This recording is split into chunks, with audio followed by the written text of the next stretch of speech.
पहली चीज तो कर रहे हैं अपन एंगल ऑफ कांटेक्ट। समझ में आ रही है बात? तो दो तरह के फ्लूइड्स होते हैं, एक होगा वाटर जैसे। तो आप देखो वाटर के केस में तो क्या हो रहा है, जैसे ही आप पानी डालोगे ना सरफेस पर तो इस तरह से शेप ले लेगा वाटर। समझ में आ रही कि नहीं आ रही है बात? मतलब वाटर स्प्रेड करने की कोशिश करेगा।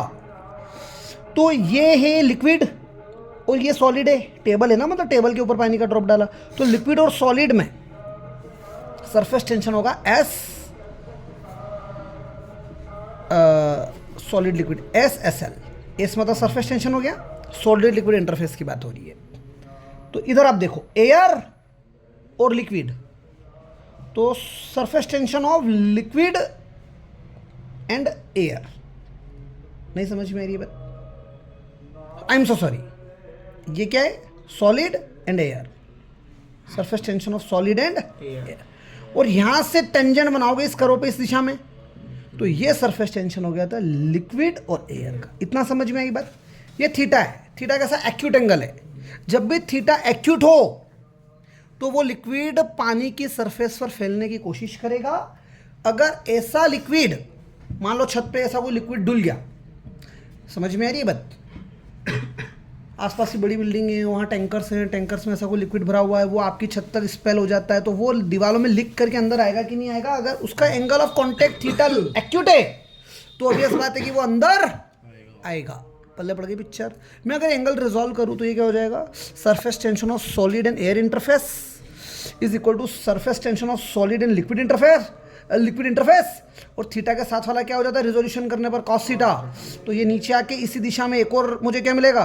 Surface tension of liquid air interface multiplied by cos theta.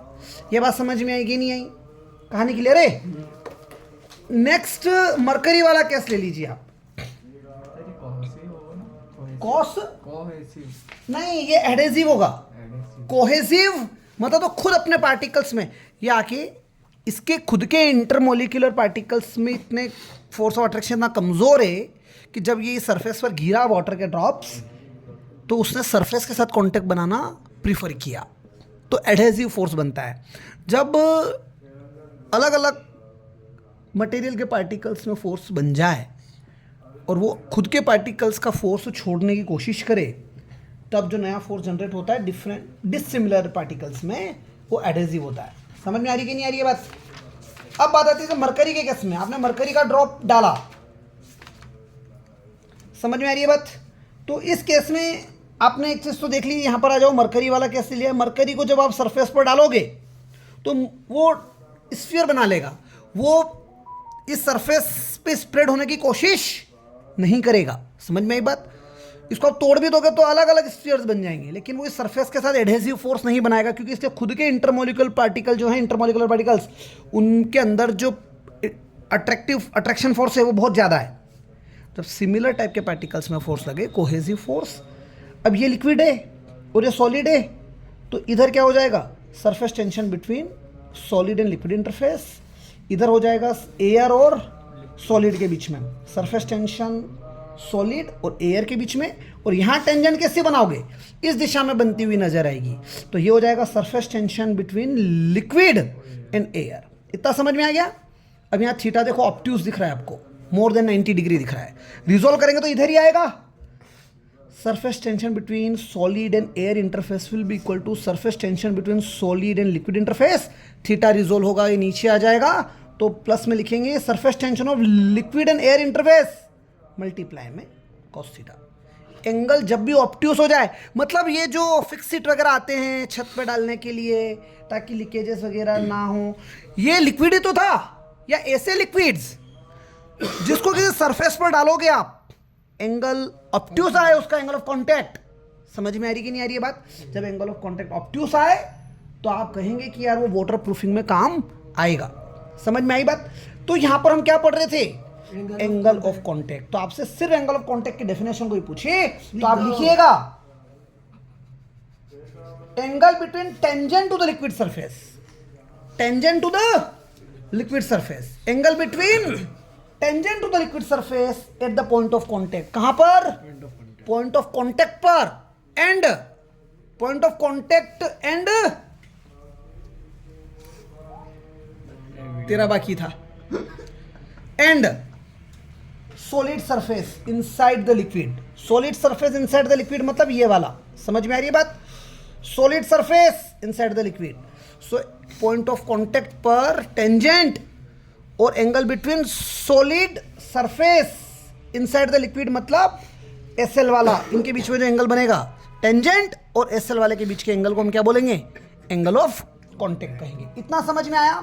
एक चीज और, इस केस में जब क्या है आपके पास एक्यूट एंगल है तो एस एल जो होगा सॉलिड लिक्विड इंटरफेस का जो सरफेस टेंशन होगा it will always be greater than surface tension of liquid air, क्योंकि ये क्या कर रहा है? स्प्रेड करना चाह रहा है, मतलब वो जो लिक्विड है वो एयर के साथ इतना सरफेस टेंशन नहीं दे रहा है, वो किसके साथ ज़्यादा सरफेस टेंशन वैल्यू देने की कोशिश कर रहा है? सॉलिड लिक्विड इंटरफेस में। समझ में आई बात? जब भी वो क्या होगा? एक्यूट एंगल बनाएगा। इतनी बात समझ में आई? लेकिन जब ऐसा हो तो यहाँ पर S L will be less than S L A. यहाँ पर एग्जाम्पल क्या लिखोगे? Water drops splits on table, या ऐसा लिख सकते हो ऑन टेबल।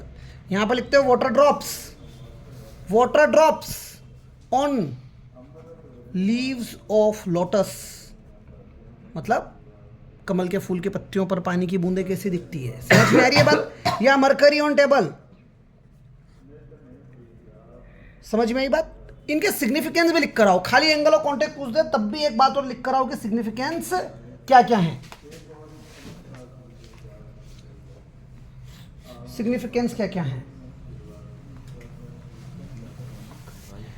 एक चीज और, अगर आपको कहीं एंगल ऑफ कांटेक्ट डिक्रीज करना हो, एंगल ऑफ कांटेक्ट, तो उस पर्टिकुलर लिक्विड में सोप मिला दो या डिटर्जेंट मिला दो।